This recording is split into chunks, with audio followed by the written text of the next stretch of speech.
Atención, porque lo que vas a escuchar a continuación son declaraciones de mujeres que se consideran a sí mismas feministas. Lávense la boca ustedes antes de llamarse feministas, que después la usan para chuparle el pene a un violador, a un provida, a un putero que paga por una menor en Brasil. Esa es tu clientela. Ellos te dan de comer. Mi boca está limpia, la tuya felpudo de puteros. Si una mujer puede ser prostituida, podemos serlo todas. Todas las humillaciones, el desprecio, el trato infamante que sufren las víctimas de semejante comercio, lo sufrimos todas. Está bien, Lidia, sos una víctima, sí. Si la igualdad que tanto reclamamos se pervierte permitiendo que una mujer, por serlo, pueda ser violada legalmente por el hombre a cambio de una paga, estamos degenerando nuestra sociedad. La enfermera o la camarera o la limpiadora se podrán jubilar a los 65. Tú no. Pero la culpa no la tenemos las 4 mongers que aquí hablamos y que tanta tirria te dan. A ti te dirá el mercado patriarcal cuando diga que tu coñito ha dejado de ser jugoso. Esto lo está diciendo una mujer feminista. No sois clase obrera, sois esclavas del patriarcado. En una sociedad igualitaria y solidaria no existe la prostitución, ni es un trabajo. La evolución no es contra las prostitutas, sino contra puteros y proxenetas. Cuestionable, muy cuestionable. A propósito de la marcha abolicionista, no me da pena que las pobres putas se queden sin su fuente de ingresos. Cuando se acabe con la prostitución, se dedicarán a otros empleos. Hay muchísimos que podrán ejercer. No hay que ser puta para ganarse la vida. No, que no hay que serlo, a todo el mundo le quedó claro, Olivia, no te preocupes. Por eso vos no sos puta, porque no querés. Sos la prueba viviente de que nadie te obliga a ejercer la prostitución. Este tuit ni siquiera me voy a dedicar a leerlo completo, pero está tratando de sacos de semen particular a las trabajadoras sexuales. Y después está Cindy Takanashi, que es un caso aparte. Cuando la gente compara la prostitución con cualquier otro tipo de trabajo, por ejemplo, fregar escaleras, se está olvidando de algo muy importante, que es que cuando tú estás fregando escaleras, es una persona haciendo el servicio de fregar la escalera.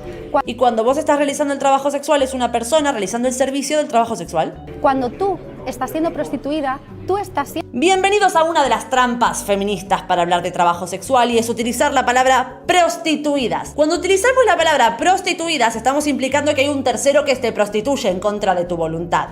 Claro, evidentemente, si utilizamos la palabra prostituidas, entendemos que todo lo que pueda venir después es un desastre. Siendo la fregona con la que se friegan las escaleras. ¿Cindy Takanashi acaba de comparar a las trabajadoras sexuales con fregonas? Sí, Cindy Takanashi acaba de comparar a las trabajadoras sexuales con fregonas. Si realmente es un trabajo, ¿por qué tú lo puedes hacer dormida, drogada, borracha, inconsciente o incluso muerta? ¿Qué? ¿Cómo escaló tan rápido esto? Para empezar, no. Para empezar, vos no estás haciendo la fregona. Y si lo estás implicando porque para limpiar unas escaleras hace falta un elemento mediante entre vos y la escalera, que es la fregona, te diría entonces que podríamos poner el mismo paralelismo, porque el elemento mediante podría ser, no sé, un preservativo, un condón. Pero si mi ejemplo no te gusta, Cindy, no te preocupes, porque entonces lo podríamos considerar como ser masajista. El masajista o la masajista emplea directamente su cuerpo, particularmente sus manos, para ofrecer un servicio. Que vos particularmente, Cindy, consideres que utilizar la boca, utilizar los genitales, utilizar cualquier otra parte del cuerpo, o utilizar también las manos, pero depende para qué actividad. Es diferente a agarrar una fregona para limpiar una escalera. Es tema tuyo, corazón. Quizás hay algunas personas que no caemos en la santificación de Lupite. Y si vos le das ese significado a tu cuerpo, está fantástico, pero no sos quien para darle ese significado al cuerpo de otro. Nadie te pidió tu opinión. Es más, consideramos incluso recomendable que dejes de dar tu opinión sobre un mercado en el cual ya no participás. Es convertir el cuerpo de la mujer en una cosa, es la imagen de la cosificación. Y no hay otros trabajos en los cuales se lleve esto a cabo. Todos los deportes del mundo, limpieza, kinesiología, quiropraxia, camarero, cocinero o incluso maestro pisero, todos trabajos donde se emplea directamente el cuerpo para realizar el servicio, Cindy. Y ahora sí, vamos a entrar en el kit de la cuestión. Mientras todo esto pasa, la ministra de Igualdad de España, Ana Retondo, y el mismísimo presidente del gobierno, Pedro Sánchez, están presumiendo de que van a sacar en estos días un proyecto de ley para conseguir la abolición prohibición del trabajo sexual en España. ¿Pero quién te lo pidió, Pedro? Nadie te lo pidió. Y ojito, porque aunque no tengamos completo el texto del borrador de la ley que pretenden sacar todavía, lo que están diciendo de esta ley es como mínimo alarmante. La ministra de Igualdad ha subrayado que la ley parte de un partido abolicionista, como es el PSOE, y que espera que logre el consenso del movimiento feminista, que ha mostrado divisiones al respecto. ¿Se dan cuenta? ¿Se dan cuenta de lo que estábamos hablando al principio? ¿Se dan cuenta de por qué esta campaña del 8M es más necesaria que nunca? Redondo ha explicado que la ley modifica el Código Penal en 3 aspectos. Amplía el tipo penal del proxenetismo y castiga el lucro asociado al proxenetismo, así como cualquier acción que impulse o promueva la prostitución. Mira, me atrevo a hacer futurología. ¿Qué tan futurología? No es porque realmente parte de la misma idea y la misma concepción de la otra ley abolicionista que plantearon en un momento. Con esto lo que te están queriendo decir es que van a pasar a considerar proxenetismo prácticamente todo. Y recordando las palabras textuales con el que alguna vez esto fue explicado. ¿Se acuerdan aquel tuit que vimos al principio donde se decía que el abolicionismo no busca abolir a las prostitutas, sino que solo busca abolir a los proxenetas y a los puteros? Como si una cosa no tuviera nada que ver con la otra, pero bueno. A lo que se refieren con esto es que para poder vender un proyecto como este, como algo que realmente beneficia a las mujeres, no pueden directamente criminalizar a las trabajadoras sexuales. Pero lo que sí pueden hacer, y que de hecho buscan hacer, es criminalizar a todo el entorno de la prostituta. Y es con esto precisamente a lo que se refieren con ampliar el tipo penal del proxenetismo, castigar el lucro asociado al proxenetismo y cualquier acción que impulse o promueva la prostitución. Entonces, por ponerles un ejemplo, si yo mañana invitara a una trabajadora sexual a mi canal a hacer un directo para que me hable de su experiencia como trabajadora sexual y en ese proceso algún seguidor mío la conoce y decide contratar sus servicios, grandes chances hay de que a mí me terminen considerando proxeneta. Y ojito cómo sigue este anuncio. Ahora bien, ha querido dejar claro que en ningún caso se castigará a las mujeres prostituidas. De verdad, ¿cómo estamos con esa palabra, eh? Que en su mayor parte son víctimas. No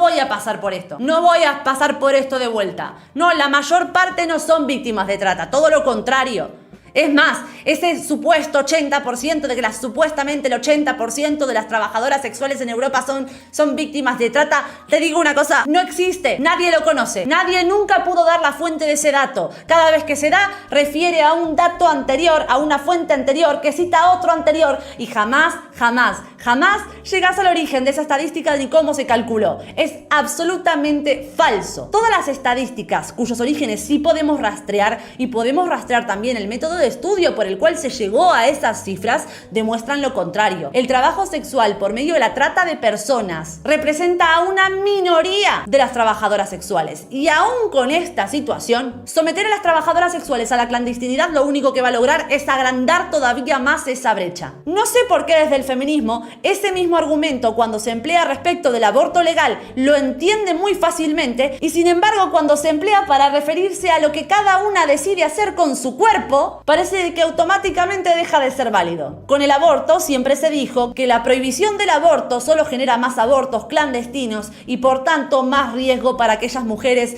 que acceden a hacerse un aborto. Pero se ve que cuando intentamos explicar por qué perseguir y criminalizar a todo el entorno de la trabajadora sexual, lo único que va a generar son mayores niveles de clandestinidad y de riesgo para aquellas mujeres que ejercen este trabajo, muchísimo coeficiente intelectual requiere. Y mientras que en España se las están queriendo dar de adalides de los derechos de las mujeres por intentar sacar una ley que se va a cagar en la libre decisión de tantas mujeres y por consiguiente va a terminar criminalizando a todo su círculo, imposibilitando su trabajo e incluso generando un clima de clandestinidad y miedo para incluso el tipo que decide hacerles un flyer, la persona que les alquila un departamento o la boluda de YouTube que las entrevista, porque todo es sensible a ser considerado proxenetismo. La Comisión de Derechos Humanos del Consejo Europeo dice todo lo contrario. Pero como es medio largo y está en inglés, yo como soy una friki de la vida, decidí hacer un punteo de los puntos clave, valga la redundancia, de este comunicado. Y son 8. 1. Protección de los derechos humanos. Se destaca la importancia de priorizar la seguridad, agencia y autonomía corporal de las trabajadoras sexuales sobre los estereotipos y conceptos erróneos. 2. Exposición a la violencia. Se señala que las trabajadoras sexuales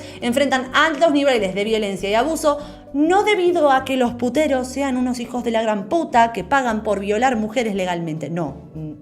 sino debido a la marginación y condiciones de trabajo inseguras, así como actitudes perjudiciales en la sociedad. No lo digo yo, lo dice la Comisión de Derechos Humanos del Consejo Europeo. 3. Estigmatización y discriminación. Se discute cómo el estigma social y la discriminación afectan a las trabajadoras sexuales, obstaculizando su capacidad para llevar una vida autodeterminada y acceder a servicios básicos. No sé, una tontería, un capricho que se le ocurrió a las putas de esto de querer que las traten como personas. 4. Criminalización del trabajo sexual. Se cuestiona la efectividad de la criminalización del trabajo sexual y la participación de terceros, señalando que puede aumentar la estigmatización y los riesgos para las trabajadoras sexuales. Literalmente, exactamente lo que Ana Redondo y Pedro Sánchez pretenden con esta nueva ley en España. 5. Relación con la explotación sexual y la trata de personas. Se aborda la relación compleja, repito, compleja, entre el trabajo sexual, la explotación sexual y la trata de personas. Y se argumenta que la criminalización puede hacer más difícil proteger a las trabajadoras sexuales de la explotación y el abuso. Yo ya se los dije, pero está bueno que alguien más también lo diga. 6. Acceso a derechos. Se resalta la importancia de facilitar el acceso de las trabajadoras sexuales a servicios de salud, vivienda, educación y derechos laborales, así como la necesidad de programas de capacitación para profesionales que trabajan con ellas. Y recuerden, amigos liberales que puedan estar viendo este video y sintiéndose un poco incómodos con la última premisa, que todo derecho debería, al menos en la teoría, ir acompañado de obligaciones. Y no son precisamente las trabajadoras sexuales que llevan trabajando y ejerciendo durante décadas al margen de lo que el Estado espera de ellas quienes no entiendan esta relación entre derechos y obligaciones. Son las primeras que lo entienden. 7. Despenalización. Se aboga por la despenalización del trabajo sexual entre adultos consensuados como un enfoque más efectivo para proteger los derechos de las trabajadoras sexuales y combatir la violencia y la explotación. Porque si yo voy y se lo digo directamente a Ana Redondo y Pedro Sánchez, no me van a contestar. De hecho, lo más probable es que me terminen bloqueando. Pero podría decírselo tranquilamente al Consejo Europeo en su Comisión de Derechos Humanos, ¿no? Y lo hizo. El tema es que les chupa un huevo.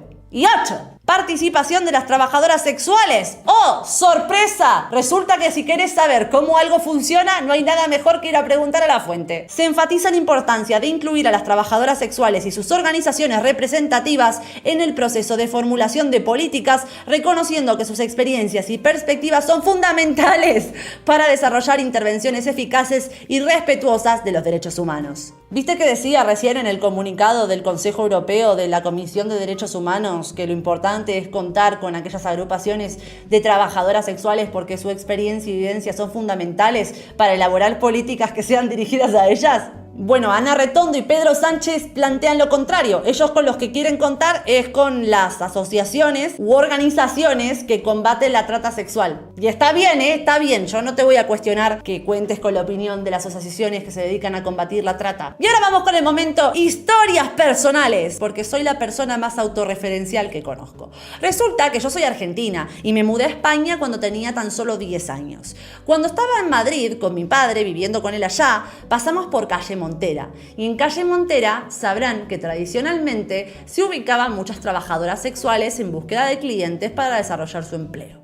Y cuando yo le pregunté a mi papá con 10 años, mi papá, con toda la naturalidad del mundo, me explicó que esas chicas eran trabajadoras sexuales, es decir, mujeres que ofrecían un servicio sexual a cambio de dinero voluntariamente. Y desde ese momento yo crecí con la idea, cada día más errónea, de que España era un país ideal para las libertades de las mujeres y que las entendía como deberían haber sido entendidas siempre, entendiendo que las mujeres son personas adultas con la capacidad para comprender riesgos y beneficios, para sopesar decisiones y sus responsabilidades y consecuencias asociadas, y para tomar decisiones conscientes sobre su propia vida y su propio cuerpo. Y la España que se encuentran hoy las trabajadoras sexuales, lamentablemente, es bastante más triste. Mientras a España no se le cae de la boca andar presumiendo de ser uno de los primeros países pioneros en Europa en la protección de la libertad de las mujeres, son los primeros que cada vez más, a través de diferentes políticas que ya hemos abordado ampliamente en este canal, siguen abanderando esta actitud paternalista e infantilizadora absolutamente sobre qué significa o qué alcance tienen los derechos de las mujeres en el plano de la realidad. Porque perfecto con los derechos de las mujeres si aspiras a ser ministra de Igualdad, funcionaria, agente de igualdad, bombera, guardia civil, científica o adoctrinadora profesional. Pero todo mal si lo que elegís es tener relaciones sexuales consensuadas con otro ser humano adulto con el que se pactó un precio convenido por esos servicios.